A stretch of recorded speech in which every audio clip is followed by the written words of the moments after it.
Welcome to Marvel Champions Podcast. It's a podcast about Marvel Champions, the card game. I am your host, Scott, and with me as always, my co-host, Ryan. That's right. It is time for another wonderful review of this Shield box that's come out. And we've got a lot to cover, but this one is an interesting one, I would say. Yeah. Before we jump into that, Ryan, I just want to thank everybody that's been watching our episodes. So if you're listening to this and you want to watch it, feel free to go out and watch it out on the YouTube. All right. So who are we talking about tonight, Ryan? Your favorite arrow. That's right, the Brown Arrow. The Brown Arrow. That's our nickname for this one, but it is technically Batroc. That's right, Batroc the Leaper. All right. So pull it up, man. Jump right on in, or let's leap right on in. Right? Leap right on in. Feet first. I guess you could do head first, but there we go. There we are. Batroc. He's got a lot of fun stuff. What'd you do now? It's getting there. So what do you like about Batroc as the villain card? Well, I always enjoy the A-side, B-side type villains.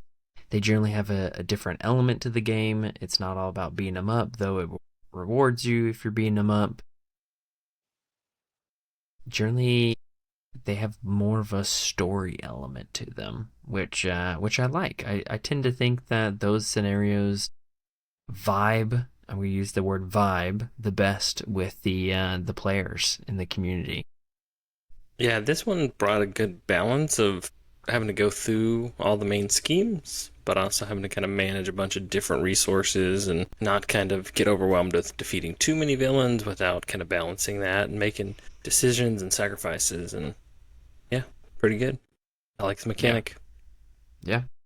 So let's you got it put up. So let's talk about the A side of Batroc, which is the B side, I believe, is just the expert version.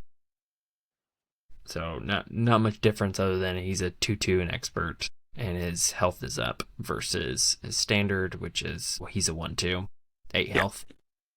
But this big thing is he has a force response.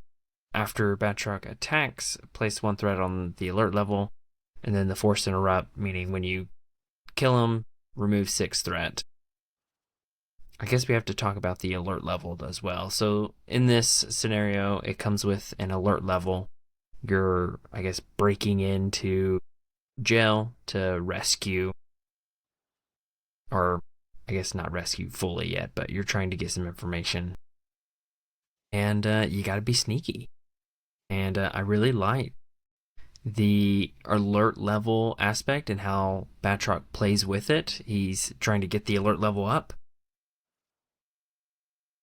And you got to balance it. Though don't ask me why the alert level is on low when Batroc is constantly attacking you. That doesn't make sense, but you know, It's like you it's figure he'd know we're here, right? Yeah. I guess not. All right, I want to jump back. I want to leap back to Batroc here. I think one of the cool things I liked is that his forced response when he attacks is he puts one on automatically. Yeah. So he's like always putting on a whole bunch of those threats onto the alert level. So it's like you kind of got a false sense of security. You're like, there's only like 2 or 3 or 4 on it. I think we'll be good. And then he would attack, and then he would get an encounter card and attack. So he like doubled the threat on the alert level. So I like that. You have to watch it. He will jump on those alert levels, and he'll leap, Ryan. He'll leap. He won't jump. Oh my gosh, we're gonna use leap every time.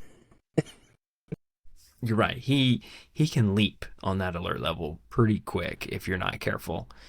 Even when you are careful, he like you said, he just get an encounter card and attack, and that could be rough with him. And he's not a big damager or thwarter, but it's that consistency of getting the alert level on there that's slowing you down. And I think he plays pretty balanced in that way. Well, I think that's probably the biggest thing, going back to alert level, is the hero action to be able to get them down. Is you got to spend resources. So you got to make those decisions. Do I attempt to pay more for threading or scheming something to remove the Yep. threat off like the main scheme? Do I need to feed this resources to bring that alert level down so we don't flip it? Yeah, and I like how it's not a certain type of resource or anything like that. It's just straight, just do a resource, get rid of it. It's easy to do, but it's constantly getting alert level tokens, so you have to have that balance. And then, of course, as it says on the card, if a character is defeated except by consequential damage, you got to put another threat there. And that includes him. When you beat him, it's going to throw an encounter or a threat on there. If you are doing chump blocking, it's putting a counter. So it has built in a way to mess with the standard of Marvel Champions villain killing. Right. I did like that. You kind of had to weigh out, like, well, I guess I'll just take this attack, and then I'll let, this ally just attack or thwart next turn. And that was good. I liked that. It kind of changed the dynamic of the game a little bit there. I liked how it thematically was like you were just finding random knocked out bodies, like make the threat Damn. level go up. And I thought the threshold was good. I didn't think like it was too high or too low. It was just kind of right at that medium spot you were hoping it would be. Yeah, yeah, because when you're having to deal with a whole nother aspect to a scenario other than the health points of the villain and the threat on the main scheme, when you start throwing those other elements, it can get chaotic. And I think this one, the alert level isn't too much. It kind of flows with the scenario, if that makes sense at all. Yeah, it was good. Let's go ahead and talk about the alert level high side real quick because I want to Okay. bring that up. I like the alert level high side because it does what I think has been really good with recent villains in that the scenario evolves with the game. It's not just the same old, because what happens generally, your heroes build up and then you just steamroll the villain. Where this, in a way, helps make the villain stronger as the game goes on because he's going to get the +1 on the scheme and attack, which is nice. You're right. The game itself is almost like a seesaw battle. You've got the villain who starts out pretty strong, and the villain or the heroes are kind of weak, and then they build up, and then it just kind of topples over. And I do like what you said. Find a balance to kind of balance that back out, almost add like an extra sense of pacing to a point. Yeah. On this side, if the threat goes that high, you lose the game. So it adds another loss condition as well. So you can't just Yeah.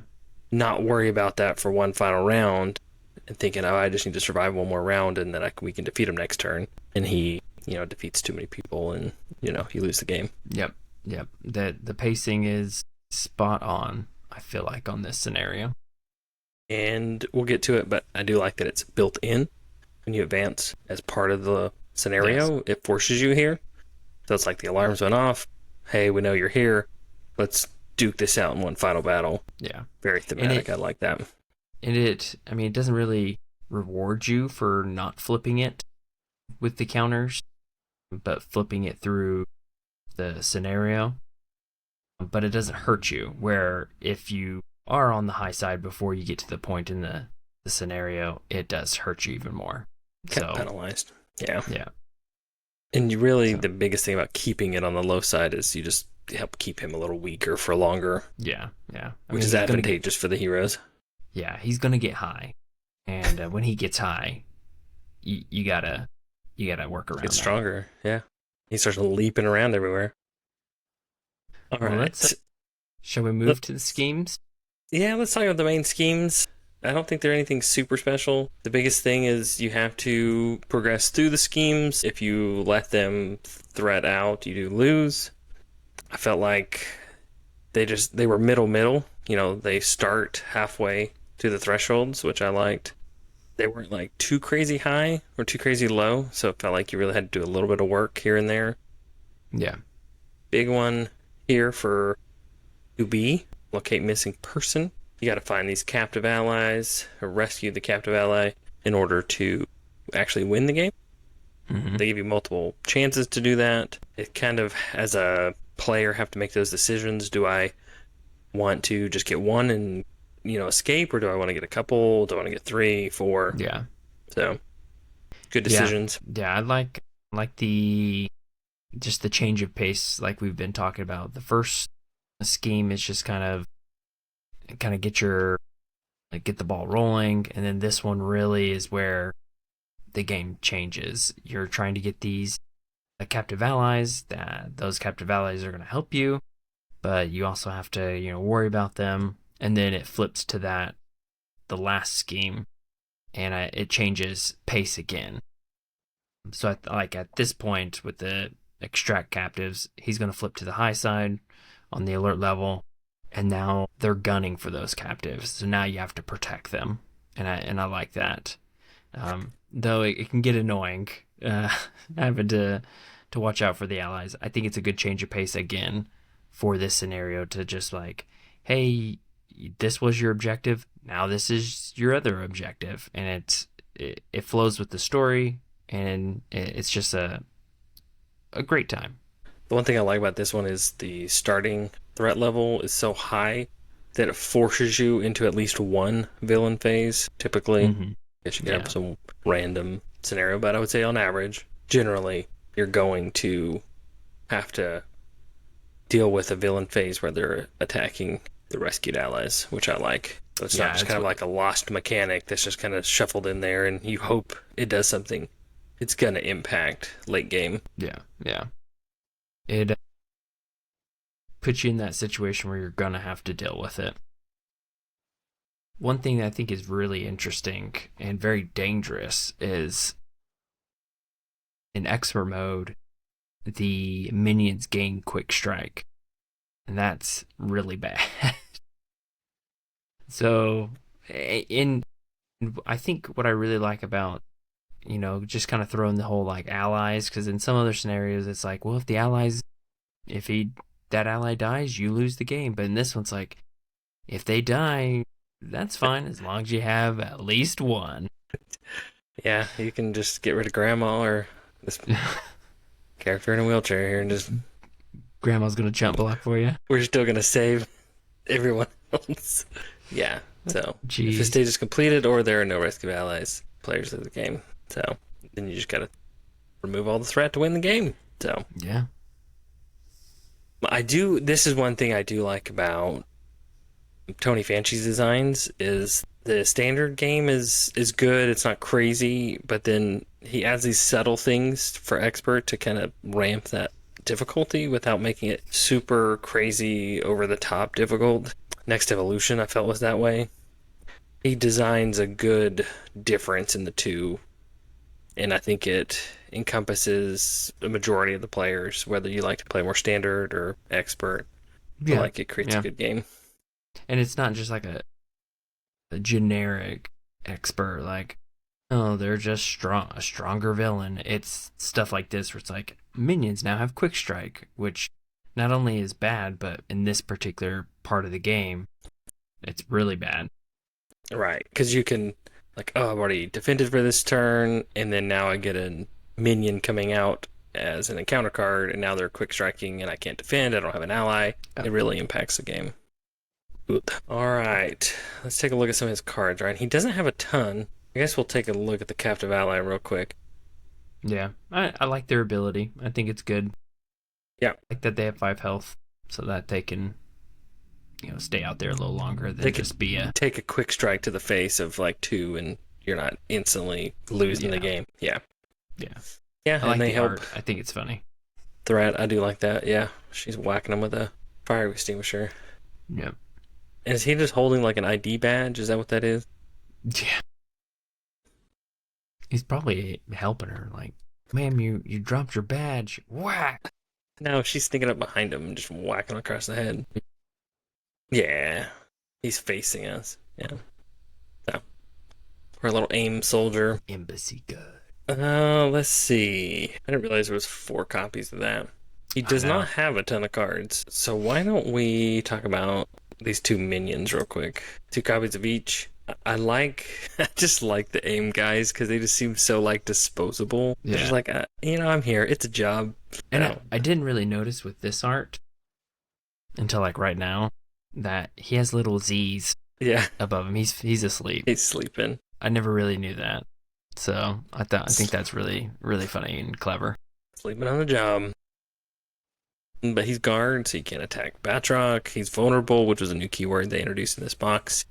Gets to discard them if he's stunned or confused, so it doesn't count towards the threat level, which is cool. Yep. If the alert level is on high side, he gains surge when he comes out, and then he also says when Nice. defeated, you place one for him being defeated if you defeat him traditionally, but then he'll also place an additional threat, which was a cool little mechanic that I liked seeing these guys. Yeah, I think it's good for the scenario, but I hate it as a player. Man, it stunk. But good as a scenario. All right, you want to talk about the The embassy patrol? Embassy Patrol's the patrol version. Has patrol, vulnerable, same high side. It has insight one, which is nice, and then same thing, place one threat when defeated. So it's a double alert level threat. Yeah, you kind of had to like plan these guys out. Like, okay, let me pay a couple resources, Yeah. and then we'll take them out. Yep. Yep. I think. I mean, they're not great by any means, but I think in solo, and I want to talk about this more later. I think in solo, these minions are pretty rough because that's half of the alert level just right there. Yeah, because it's four caps out of four there. Yeah, four per player. So heightened reflexes. Yeah, this one I don't like as a player. I think it's good for him, but man, I did not like getting it. It was not fun. Who is he kicking in that card art? Because I see Red Wing up here in the corner, but I don't I don't. recognize that I Doom. almost want to say it looks like Colossus, but It does, but I don't know why he would be. Because he's probably in like a Falcon, Captain America Falcon or maybe comic. it's a Falcon costume, a different costume or something. Who knows? We'll figure it out. All One day. right. Heightened reflexes. Did you like this card, Ryan? When I just talked about it. I thought this one would always come out like the worst time, Yeah. but there are ways around it if you have a very pingy hero and you're having to like waste a big attack. Yes. Yeah. It can kind of. I think when this episode comes out, we'll have a gameplay that already come out, and that was Black Widow, and I was able to just kind of like ping all the counters off. It was Yeah. nice. And I like how because the phrasing, it's not one you can get around. Like Maria Hill dumping Yeah. the Iliad onto it. It's still going to get affected. Yeah, so it's like he dodges for attacks or damage, packets of damage, which is Yeah. cool. Yeah. And like you said, there's no way around it. Yeah. Because even I, if you had like overkill, it would still eat that. yeah. Yeah. It's a good card for Yeah. him at least. Yeah, yeah. I wouldn't like it on some other characters. Let's do leaping kick because the other two I do want to take a moment. So leaping kick, it's basically his thwart again and attack again. Though Most villains have a standard one of these. yeah, but the attack is a little bit different. It's a little more focused on hit points and it has overkill and so on and so forth. But he's focusing on the allies, but because he wants to not only kill your allies, but he's trying to get that alert level up, which is nice. So I think it can be a pretty rough card. I've had it be pretty rough on me. Yeah, especially if you're like, oh, I'm gonna save this ally, let him do one more thing, and then I'll just chump block with him next turn. Just dominates it. Yeah. All right. All right. So the last two cards are ones I really like. I like the design of them. Do you have a preference on which one? Let's do the side scheme first, and then we'll do the security cameras. Cool? Cool. Why don't you do this one and I'll do the security cameras? All right. Commander security outfits. When revealed, if threat level is on high, place one acceleration token here. When defeated, remove one per player threat from alert level. Comes out with 3 per player. Got a acceleration icon. So I don't think we ever saw this one. This one always came out as a boost card. Yeah, I think in the games we've played, not very often, but I've seen it several times on solo. And honestly, I think it's great for solo. Very helpful. Yeah. Yeah. I mean, The reason why I like this is I love when the designers have cards that can be beneficial for the players. They're still harmful, but there is a upside to them. And that's what I like about this one. It's it's got the acceleration icon. Great. If it's on the high side, it's even worse. Great. Makes sense. But at that when defeated, it's helping you. And I really like that because I think it changes the pace of the game where you're not just constantly getting punched in the face. You can have some benefits moving through the story. yeah. Thematically, I like it. You kind of like sneak into the security office and do a little bit of camera magic and make yourself disappear Yeah. on video camera. Yeah. Yeah. Is that slingshot? I think so. Arms? I think she has her arms like cut off and she has mechanical ones or something. Something like that. Something like Okay. that. Let's do security cameras. I really like security cameras. Well, let me rephrase it. I really hate security cameras when playing in hero form because it is the worst. I hate the exhausting. I think it's a good card. It makes sense what it does. It's painful, but I hate it. But now I love it. I love the design of it. I like what it does in Alter Ego. It helps you gain Surge. The whole concept of the last card, the side scheme, and this one helping you, but also can hurt you. I just really like that feel in the game. It's almost like I finally got lucky when it comes to the villain phase. So I'm a big fan of this one.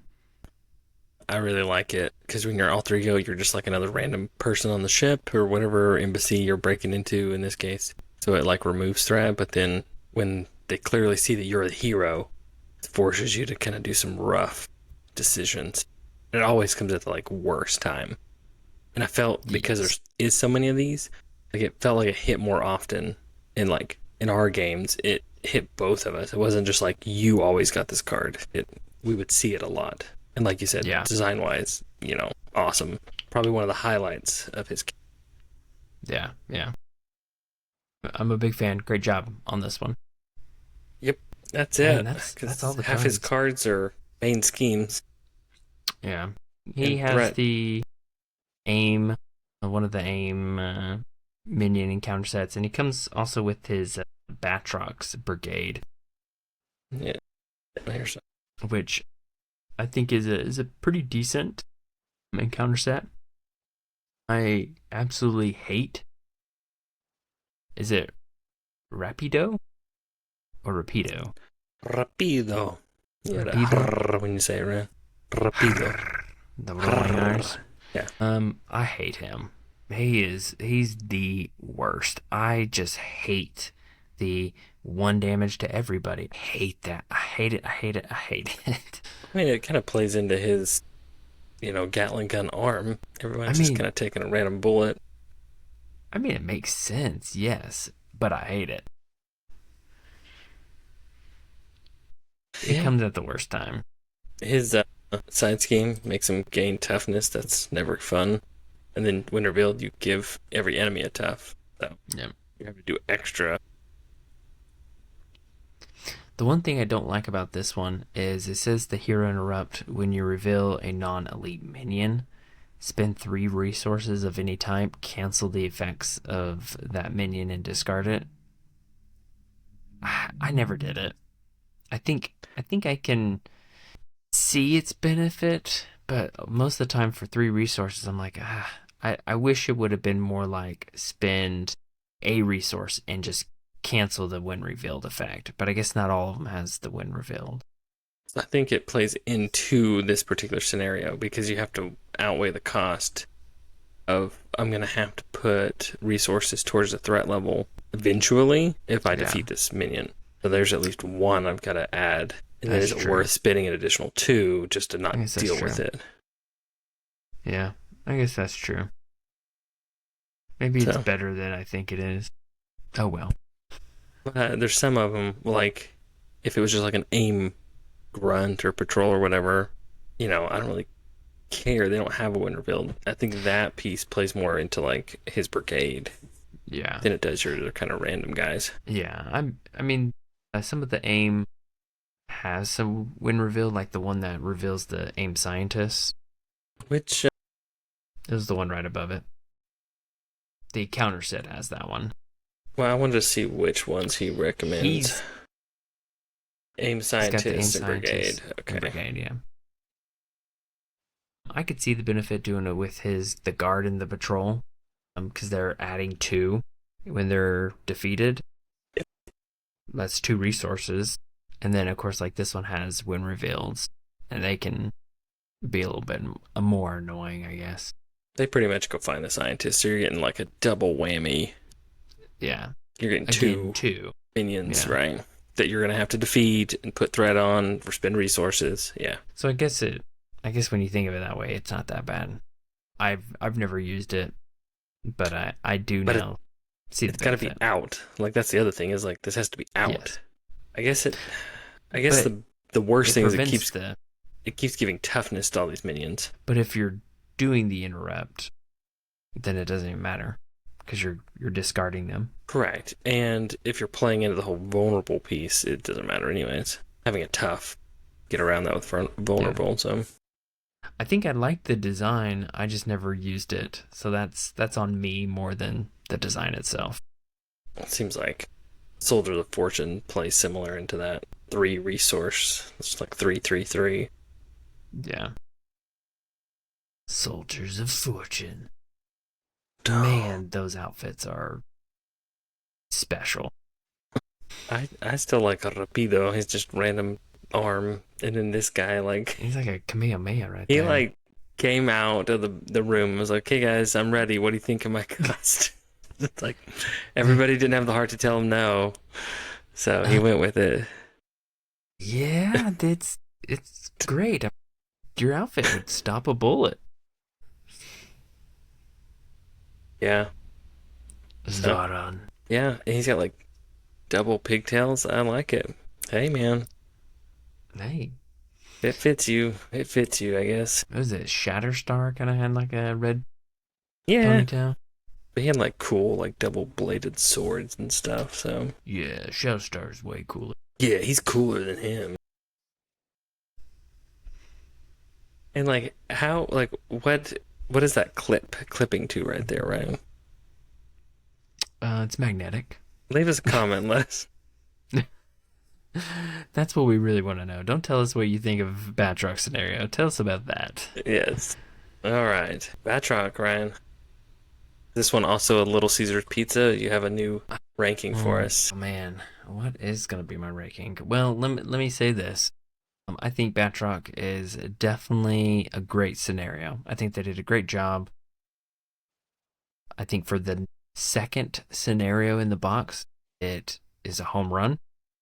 And I think it's actually harder than, I won't spoil it, but one of the later scenarios, either the third, fourth, or fifth one. And I really liked it. I think there is a difference between solo in this version versus multiplayer. The alert level can really be rough on you in solo. Little Solo, Caesars pizza. Little Caesars Yes. pizza. Well, I wasn't gonna call you fully out, but for like a couple weeks, you're like, I can't beat him in solo. I need your Yes. help. I had a Brother. string of just games where I just could not beat him, and every time it would be, he would just the alert level would thread out, and I couldn't beat it. Eventually, funny enough, the way I beat him was I played a Thor deck and beat him. There you go. Out of all heroes, Thor was the one that made it happen. So yeah, I don't even know what to rate All it. right, What's you a think about that, and I'm just gonna kind of sum up a couple things you okay? said. I like that this one kind of has that theme of going through the embassy, trying to find the rescue or captive allies. You kind of, it's not just beat him up. You are rewarded for defeating him, but there is a little bit of consequence. I do like the balancing act. It wasn't too much having to deal with threat level, minions, allies being defeated, dealing with him. He didn't attack for too much, doesn't scheme for too much, so you kind of, and the threat thresholds are kind of high, so you could kind of go down and take a reprieve in alter ego if you needed to, even if he wasn't confused. And some of the just kind of added mechanics, like the rescue captive actually like did stuff. They're not just like bodies you're hauling around an embassy to try and get them out. Yeah, agreed. I liked some of the designs. It was good. And I agree with you. I think this is one of the stronger scenarios out of this box. I don't know Yep. where quite yet I want to put it, but I definitely think it's in the top five Of the box, gotcha. of the box. No, it's one of the better ones. Well, not to spoil it for the future, but I do think for me, Batroc is in the top 10 of my favorite villains. Okay. Which that doesn't sound like really that great, but we have a ton of villains. So that is pretty good to be in the Yeah. top 10. Because what do we have? Like 8 boxes, five in each. So you're plus scenarios and core. I mean, you're up to like 50, close to it. Yeah. So So, it's a pretty big yeah, statement, Ryan. it is. You gonna stand behind that? I think I'm going to stand behind that.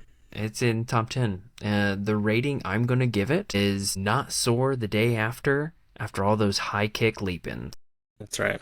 I was gonna give it a gold medal in the long jump. In the lockjaw. Fair enough. That's a good one. That's a good one. Yeah. Yeah, a win. Definitely, people should play it, and it should be your favorite out of the box potentially. Potentially. But we still have 3 more villains to We've got to review. MODOK, we've got some Thunderbolts, we've got some Zemo, so much more. All right, I'm gonna predict the future right here, Ryan. So this one's gonna come out after our 100th episode. So if you haven't listened to that one, go back, watch it, listen to it. I'm hoping it's gonna be pretty awesome. Man, We'll see if 100 future me is right episodes. or past me is right, something like that. But Who we knows? want to know your thoughts about Batroc. Did he leap into your hearts? Is he one of your favorite villains, or is he just kind of whatever, throw away, leap away kind of villain? Leave us a comment, email us, Discord us, all those things. So yeah, thanks for watching. Yeah, I would love to give you another leaping pun, but I don't have one ready to go. Well, the only thing I have to close with is if you want to go from a chump to a champ, listen or watch Marvel Champions Podcast. Thanks, everybody. Leap you later. That was terrible.